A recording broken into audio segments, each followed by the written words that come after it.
assemblée. ne digganteem ak Diomaye amul problème parce que. ñooy añandoo ñooy reerandoo. waaw Diomaye fait partie de la famille Pastef. Diomaye musuma ko dégg mu wax lu tegginiwul. déedéet jëmale ci jamais Pastef jamais wala jëmale jamais ci parti bi.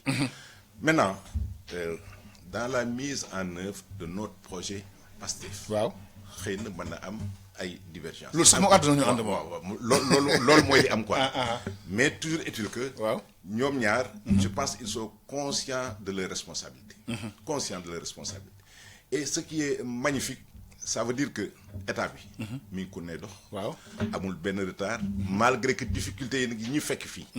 alors loolu lépp xëy na benn xër la pour xool la manière la plus appropriée pour avoir des résultats. pour que Sénégal fi mu ñu fekk ak yaakaar bi ñu teg ci ñun mu bañ a nax saay. ñu bañ a nax saay loolu mën na am. et en tout cas on a des instruments pour que loolu su amee. ñu tàllalante loxo.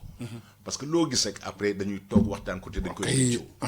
rupture bàyyante mënul am. mënul am waaw ñun. ah bon mënul am mënul am bàyyante mënul am. ah bon waaw oui bàyyante mënul am alors ñun li ñu soxal mooy le projet Pastef ñu yóbbu ko à bon port. voilà. mu mënul am alors yéen ban tànk ngeen ci dox moo ko Pastef il paraît que yéen vous avez jóg ngeen sol seen daal dox ci pour rapprocher les deux parties. waaw xam nga loolu dafa nekk vocation magi Pastef. magi Pastef déjà ay mag lañu yu am une certaine expérience de la vie. c'est-à-dire tey ñun su yenn bërëb yi amee problème. yëngoo yi su yenn bërëb yi amee problème. mu nekk ci quartier bi mu nekk ci réew mi sunu rôle mooy ñu sol sunu daal dama wax ci te li ñuy wax nag duñ ko fësal ci kaw. parce que quand on fait la diplomatie dafuñu ko pour ngistal pour dara dinañu dox ci suuf wax ci lu bari. est-ce que xam nga fii am na fii ay rëq-rëq yu bari. waaw ñun ñu wër ñu dox si def si liñ ci waroon a def. kenn yëgul kenn xamul et ça c'est magi Pastef. am na foyer yoo xam ni dañu yore ñun. au sein de Pastef. non pas au sein de Pastef mais ci réew mi. par exemple tey bi les deux roues càq-càq yi. waaw jógee dans leur mouvement d'humeur. waaw on est allé les voir. toog waxtaan ak ñoom. syndicalistes yi bi ñu commencé ne dañuy def ay mouvement d'humeur dañu sol suñu tànk dama toog waxtaan ak ñoom. ak je peux vous en citer mais du ma ko jël di ko teg ci penc mi. parce que loolu mooy suñu rôle. suñu rôle mooy lépp loo xam ni mën na gàllankoor parce que fi ñu. au-delà de Pastef. au-delà de Pastef mais c'est dans l'espace politique je veux dire. je vois waaw lépp loo xam ni dafa nar a gàllankoor ñun suñu cheminement. vers le développement de pays. lépp loo xam ni daf ko nar a gàllankoor ñun dox nañ ci wax ci jël ndox saafara ci mu antu mu bañ a antu. à tous les niveaux nag mosuñu tànqam lu dara mais duñu jël di ko naan def nañu lii def nañu lii def nañu lii. je peux en donner énormément d'exemples. dañu leen di saisir mbala da ngeen di auto-saisir yéen dañu leen di saisir mbala yéen xam ne jot na ngeen wax. ñun ñooy suñu rôle c'est de nous auto-saisir.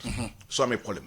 duñ ci xaar kenn. parce que nag c'est le rôle dévolu à magi Pastef. dañuy wax mag naa bàyyi. ci réew à chaque fois su amee problème liñ ci war a def yépp dañ ko ci def. parce que nag bés bu ñu naree toog ba ñu naan ñu jóg leen nangam bu boobaa. ñun notre rôle est dévoué. xaaruñu ci Massamba xaaruñu ci Mademba. on est porteur d'un projet man damay wax ne toujours ñun magi Pastef. ñooy garant du projet Pastef. ñun ñooy garant bi. pourquoi. parce que. d'abord de notre position de mag. ñu fekk fi nag lépp gis lépp gis ne développement àndul ak coow. waaw muy benn. deuxièmement on est dans un pays démocratique. troisièmement ñun ay sénégalais lañu. am nañ loo xam ni yéene nañ ko Sénégal. tey suñu sañoon.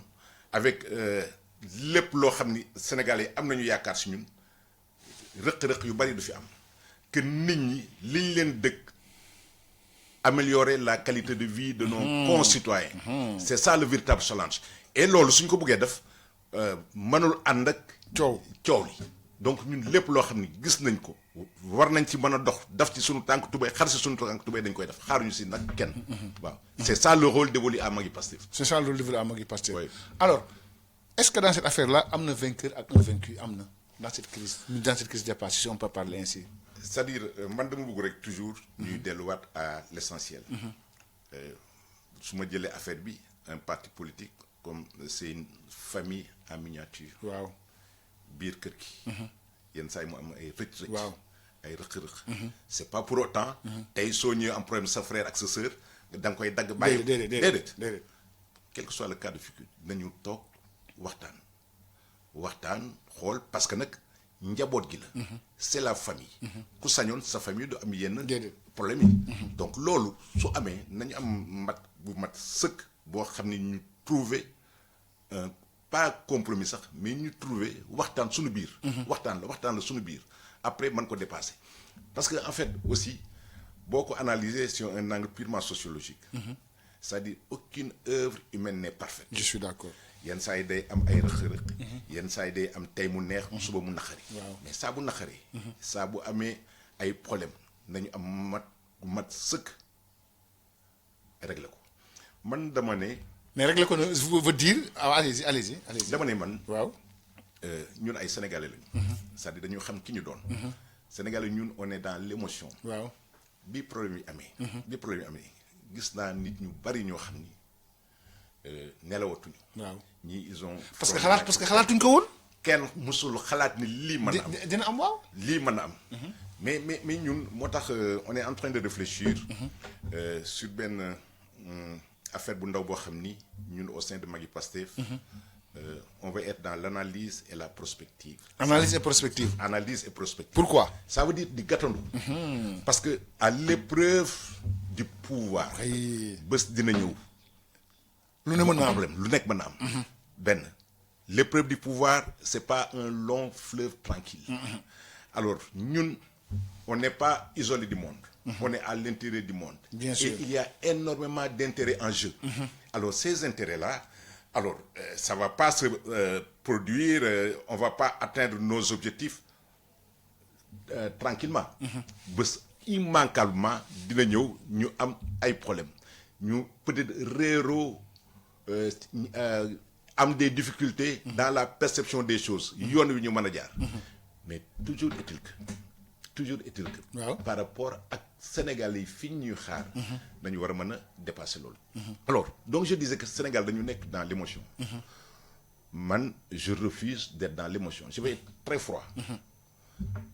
Dans la perception des choses. waaw mais yàlla dafa am loo xam ne daf ñu ko mooñaaleel ñun Sénégal. muy lan. mooy d'abord yërmande. waaw. ñun yàlla dafa am loo xam ne ni daf ñu ko mooñaaleel. bëgguñu kuy néewal doole doomu aadama. waaw. yàlla dafa am loo xam ne daf ñu koy mooñaleel bëgguñu koy wor. waaw. alors yàlla am na loo xam ne daf ñu ko mooñaleel on vit en parfaite société.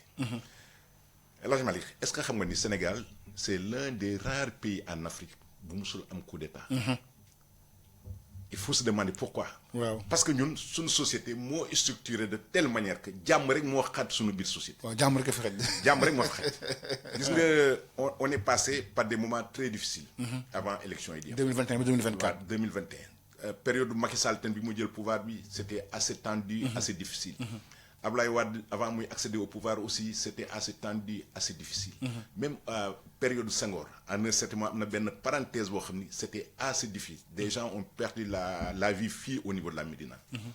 mais yàlla defal nañu loo xam ni à chaque fois bu ñu demee ba nit ñi tiit ne ñun fi ñu jëm. on a des plages de convergence yoo xam ne dañu toog waxtaan ba dépasser loolu. tey suñu ne ñu woon affaire bi fii lay mujjee. à un certain moment bi mu méttee ba métti. ñëpp yaakaaroon ne le Sénégal allait sombrer. et le Sénégal n'a pas sombré. Est-ce que vous avez rencontré les deux responsables jox ngeen gisee ak ñoom. waaw c'est-à-dire am na loo xam ni. am na mais duma ko wax ci penc mi. D'accord. c'est-à-dire ñun on est des hommes de l'ombre. li ñuy def dañ koy def ci suuf. et des sages. waaw et des sages et des sages